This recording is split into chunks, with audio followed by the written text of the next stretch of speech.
బీబీఏలో university second rank, third rank సాధించడం Sun International విద్యార్థులకే సాధ్యం. తీగలాగితే డొంక కదిలిందన్న సామెత, కానీ ఏపీలో ఒక తీగలాగితే ఏకంగా 2 డొంకలు కదిలాయి.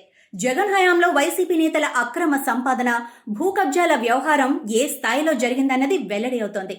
ముఖ్యంగా మాజీ మంత్రి పుంగనూరు ఎమ్మెల్యే పెద్దిరెడ్డి రామచంద్రారెడ్డి, ఆయన కుమారుడు ఎంపీ మిథున్ రెడ్డిల అక్రమాల జాబితా కొండవీటి చాంతాడ్ను మించిపోయిందన్న పోలీసుల దర్యాప్తులో వెల్లడవుతోంది. జగన్ హయాంలో పెద్దిరెడ్డి భూదందాల పర్వం అడ్డు అదుపు లేకుండా సాగిందనటానికి సాక్ష్యాలను మాయం చేసే క్రమంలో మదనపల్లి సబ్ కలెక్టర్ కార్యాలయంలో ఫైళ్లను దగ్ధం చేశారన్న ఆరోపణలపై పోలీసులు విస్తృత దర్యాప్తు చేపట్టారు. ఆ దర్యాప్తులో భూదందాలతో పాటు మద్యం కుంభకోణం గుట్టు కూడా బయటపడింది. ఫైళ్ల దగ్ధం కేసులో పోలీసులు చేసిన సోదాలలో పెద్దిరెడ్డి రామచంద్రారెడ్డి, మిథున్ రెడ్డిల మధ్య దందా వెలుగులోనికి వచ్చింది. సోమవారం అనగా ఆగస్టు 26 సిఐడి ఉన్నతాధికారులు మదనపల్లె ఫైళ్ల దగ్ధం కేసు దర్యాప్తులో భాగంగా పెద్దిరెడ్డి రామచంద్రారెడ్డి, మిథున్ రెడ్డి సన్నిహితుల ఇళ్లలో నిర్వహించిన సోదాలలో దొరికిన పత్రాలలో 100 కోట్ల నగదు లావాదేవీలు వెలుగు చూశాయి. ఈ లావాదేవీలన్నీ మద్యం కుంభకోణంకు సంబంధించినవేనని తేలింది. ఏపీలో మద్యం స్కామ్ మొత్తం పెద్దిరెడ్డి రామచంద్రారెడ్డి, ఆయన కుమారుడు మిథున్ రెడ్డి కనుసన్నల్లోనే జరిగిందని తేలింది.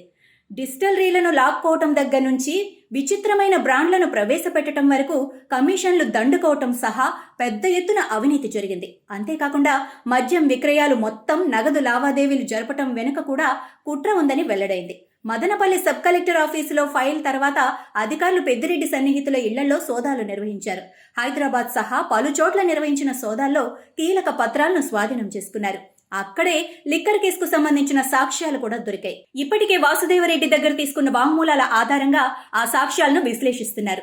ఇంకా డిస్టిలరీలు పోగొట్టుకున్న పాత యజమానుల నుంచి కూడా పోలీసులు వాంగ్మూలాలు రికార్డు చేశారు. ఏపీలో మద్యం కుంభకోణానికి సంబంధించి పూర్తి స్థాయి సమాచారం సిఐడి సంపాదించిందని తెలుస్తోంది. ఈ కుంభకోణంలో మిథున్ రెడ్డి పాత్రపై పూర్తి స్థాయిలో ఆధారాలు, సమాచారం లభించింది. దీంతో సిఐడి ఆయనకు అరెస్టు చేసే అవకాశాలున్నాయని అంటున్నారు. సో నేడో రేపో ఏపీ లిక్కర్ స్కామ్లో మిథున్ రెడ్డి అరెస్ట్ ఖాయమని వైసీపీ వర్గాలే అంటున్నాయి.